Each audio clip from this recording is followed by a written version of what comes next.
conversation with Damodar Mauser, Heman Dute, and this will be moderated by Vishram Gupte. Vishram Gupte is a close friend of ours for many years. He has made Goa his home. He is a writer in Marathi, and he has already published 3 books, and one of which has got the highest award in Marathi literature. Writing, regional language and nation. Now, a lot can be said about writing stories, novels and all that. But I would request two of my writer colleagues to remain focused on this theme. The theme, I believe, is a very, very sharply focused on our time. I would say that a writer is like a fish, and the water in which he swims is his environment, is his ecology, is his cultural, social ecology. And the moment we feel that there is a pollution in the water, the fish suffers. Now, if you take up this analogy, then we have to first and foremost see what has gone wrong with our water. The writer has to ask this question: what has gone wrong with our water? And being a writer myself, I would say that it is money, it is market, it is media, it is management, and finally it is meditation. If you see the impact these 5 things are creating on the consciousness of writers, they are momentous. You can't underestimate them, because all of us are now, we have all become beneficiaries of all this money, market and management. But at the same time, we are also trying to react, sometimes or most of the times negatively. So this is the context of our writers today. This is the context of our poets. Now, before we engage these 2 writers, I would take one by one. I would first go to Bhai Mojo. He has been a short story writer and a novelist. And his short stories are, I would say, a very graphic, very visual description of Goa, its time, its culture, its society, its anthropology, its linguistic richness. Everything that is Goan in its, this thing is depicted in Bhai's stories. He has also written 2 or 3 novels. Caraline is acclaimed novel, which is available in English translation. It is there on the net. Those who want to read Caraline, you can read it. Now, when I say that our time has changed, we are actually in the phase of migration. We are in the phase of transformation, and that is all because of economy. I feel as a writer, 1 year is a decisive year in the life of all of us, all Indians. That is the year when our economy became liberal. It was in 1991, if you remember precisely. Manmohan Singh, our first great finance minister, opened up the floodgates of our economy. The license and permit rush came to an end. Consumerism became our new religion. Media became a part of not just of our conscious but our subconscious. And this is how all Indians changed their way of thinking, So that is, I think, a bloodless revolution which was ushered in about 26 years ago. We have not been able to assess the impact of it. But we have to understand the empowerment that it has ushered in. But poets like Heman Dute, they have very richly and very graphically described this time. So I am going to engage both of them on this line. But first,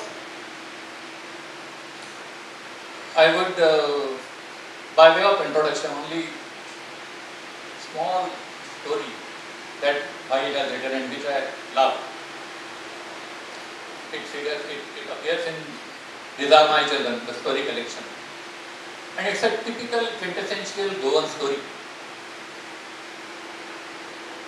A woman who is very fond of her kids, she has 3 kids, Anton and Pavel, and 3 children, she raised them very lovingly. And then they grow old and they migrate. Migration is a primary instinct of Goan. They explore the world, they go abroad. And then she misses them. But she has some small yard where she plants coconut trees and she names each tree by her child. Now this is a very interesting projection. A motherly instinct is now being projected on tree. You must read that story to understand the beauty of this story. But what I am trying to tell you is, I has very graphically depicted the emotional world of small-time Goa. He is not writing about some big zamindars or some big bhatkars. He is writing about people who are very small in their stature, small in their vocation, but rich in their emotional world. Now, Bhai is a modernist writer, I would say, and I would like Bhai to tell us about how he sees this world and how he arrived at his narratives. So, Bhai, over to you.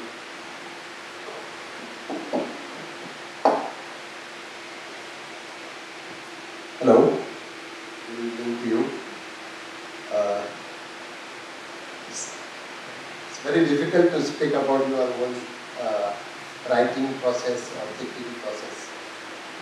I have been a voracious reader right from my younger days. And probably that instilled the inspiration in me to take to writing. Why I write, I always wonder when umpteen numbers of writers have written so much, why do I feel like writing in spite of that? I think I have something different to say, or something to say differently, which has already appeared, but to say something differently. One thing I noticed as I said, I was a voracious reader. I read Marathi books, I read English books, I read Hindi, I read Bangla in translation, excellent works of Caraline. But then one thing I noticed, I didn't see Goa in my reading. So I wondered, even the Goan writers like Mr. Prudent, who has written about Goa, Lakshman Rao Sardesai, who is a great Marathi fiction writer, they have contributed richly to Marathi literature. Yet I couldn't find in my Goa, the Goa that I see around in that literature. So maybe that, that inspired me to take the task upon myself. Of course, I can claim it because my contemporary writers like Pundalit Naik or even Chandrakant Keni necessarily wrote about the urban problems, or he wrote about diasporic Goans, or about the Indian folks, but not necessarily about the rural Goa. So I have been part and parcel of rural Goa.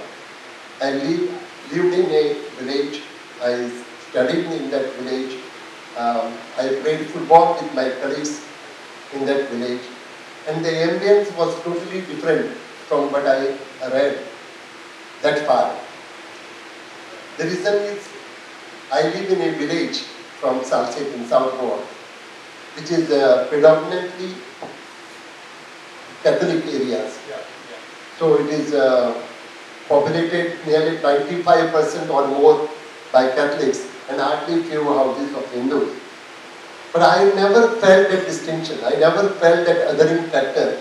Nor did I treat others as others. And nor my friends, when I played football with them, I was treated as the other. So that probably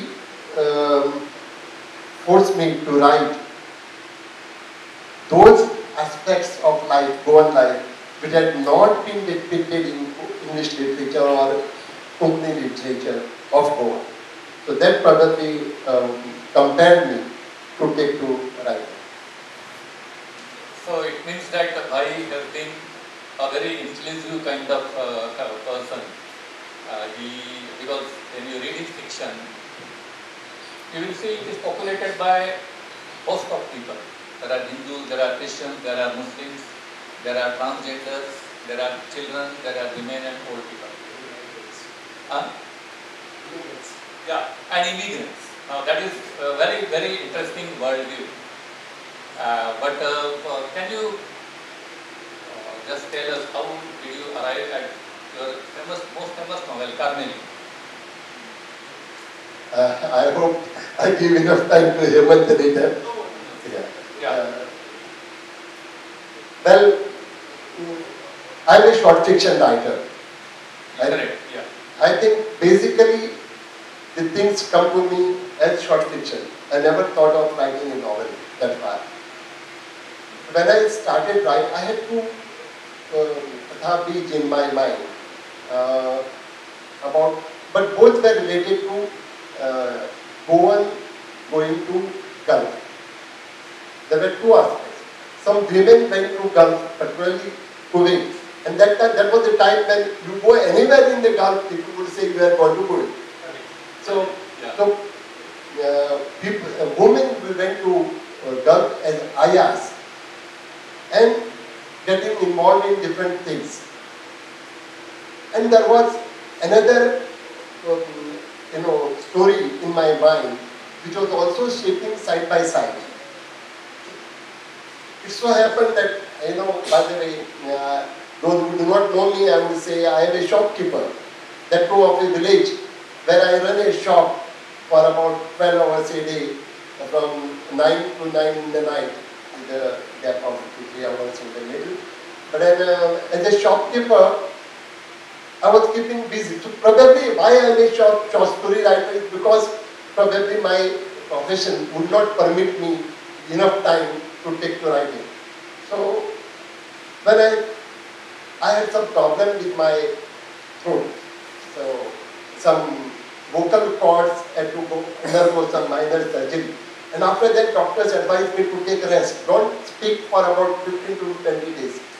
So what to do? Without speaking, I can't attend to my customers. So my wife took over the shop and asked me to sit quietly somewhere. So I decided to start writing, but at home also I had to attend the phone or attend to people. So I decided to go somewhere else. I sat in a hotel, not hotel, rest house in Margao, and I started writing. When I started writing, I realized that the knowledge of Gulf that I have is not enough to be to be right to the topic which I want to deal with. So I decided to meet people. I went on meeting people and making them talk. But then I found there was so much I was learning from them about the life in Kuwait that then I knew it is not going to be a short story. And somehow in my mind, both the stories, which would have been two different stories, but themselves amalgamated and came out as a novel. Another reason why, you see, Goan women who went as ayahs to Gulf, it was soon after the liberation of East African countries. And there was a vacuum, rather lacuna, created by the money that was being flowing, it was flowing from East Africa, suddenly it was stopped. many people from East Africa prefer to go to other countries like UK or Canada or Australia. But then those people who came back home, the money that was coming from Gulf East African countries stopped, and then people tried to locate new avenues. And then they realized that in Gulf countries, particularly in places like Kuwait, the need for ayahs. So ayahs were illiterate or semi-literate, who could hardly speak a little of Hindi. They could go there. So many women started going. And then I realized how much they suffered there at the hands of the Arabs, at the hands of our own people, particularly abused sexually. So I went deeper and deeper, and then I came to know so much they have suffered. And there was one woman who was so, she was so outspoken. She told me everything that women face in and around the church, in and around the Arab houses, and that was enough for me. Of course, she did not say, I suffered it, I had no problem, she would say, but that really would had problems. Yes. So in that, but I had to read in between the lines, and finally I came to the conclusion that I have to write something about it. Mainly because I found all the women who came from Gulf countries, they were looked down upon. There was a stigma attached to that ayah. That's Kuwait Khan. Kuwait Khan means it had become almost derogatory term. Right. Yes. So I thought of writing about it. See, why I think qualifies being a writer, because he has a very wide empathy. He hasn't visited Kuwait, but he has depicted so beautifully and so poignantly the life of Caraline, who negotiates her visiting in Kuwait, and she's sexually exploited. She's economically very poor. But she has some commitment, and she tries to fulfill those commitments. And she comes. Isham, I still remember one more thing. Just before writing this novel, I had read Albert Moravia's Woman of Rome, which was very popular then. Right. And, which drew sympathy for a woman who otherwise would be called a whore. Yeah. See, we can discuss a lot with Bhai about his writing process, but I think I would like to ask him last question. The last question is, because most of us like to idealize our writers and poets and poetesses. We always place them at some pedestal, and we feel that they are a creature carved out of some different material. I don't believe in this mystical idea, being a writer myself, but I would want Bhai to share how he spends his typical day as a writer. What is your typical day? How do you start your day, and what do you do as a writer? I would like to know, and I think our friends would like to know. The second book of mine, the second collection of short stories, is titled as Jagrana, Late Nights, which itself makes it very clear. I came back from shop, and whenever I had compelling urgency to write, then I started writing late in the night. After everybody was asleep, I would sleep on the table. At this stage, I never rewrite, nor I write in 2 sittings. I am that kind of a writer who prefers to write at 1 sitting.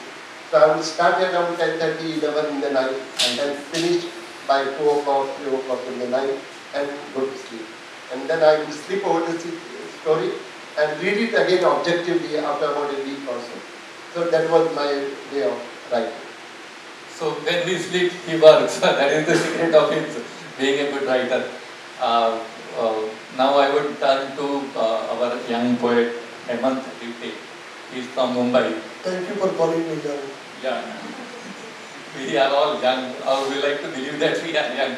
Anyway, I would give you a very brief introduction of Hemant. He has been a pioneer spirit in Marathi poetry. is not just a poet who has published about 5 poetry collections so far, as far as I know, because I have written extensively about him. But he is the one who has started a magazine called Abhidanantar. Now that is a magazine which actually ushered in some kind of modernist instinct in Marathi literature. Marathi is worshipful of traditions and old gods. So he and his team created some kind of upheaval when they published a magazine, and it was as usual a little magazine.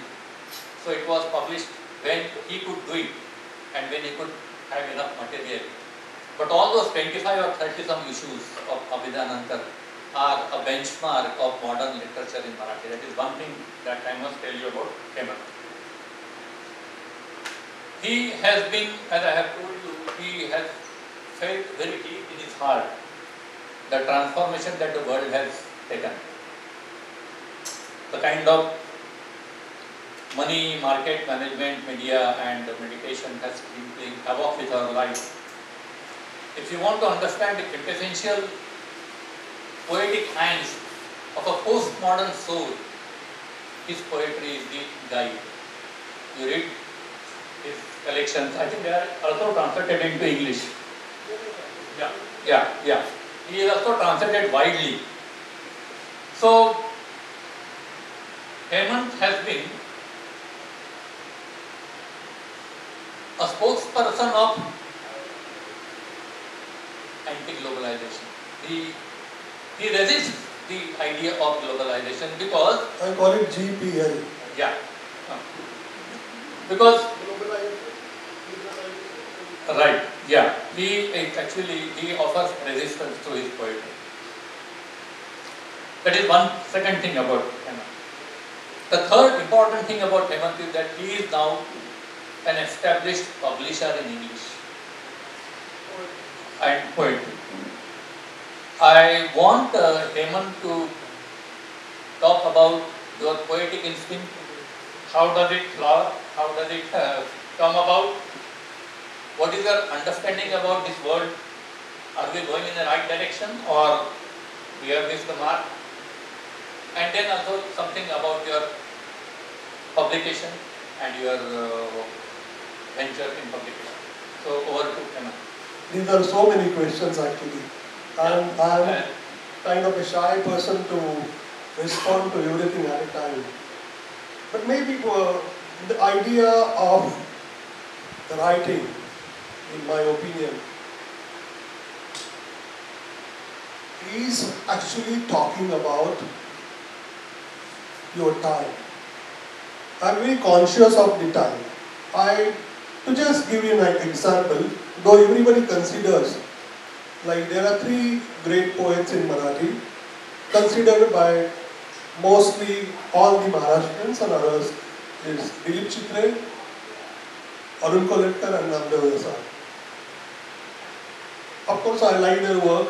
I am giving this example because why I am time conscious and why I like poetry of Dilip Chitre more than that of Arun Koletkar, because Arun Koletkar's poetry has no consciousness of time.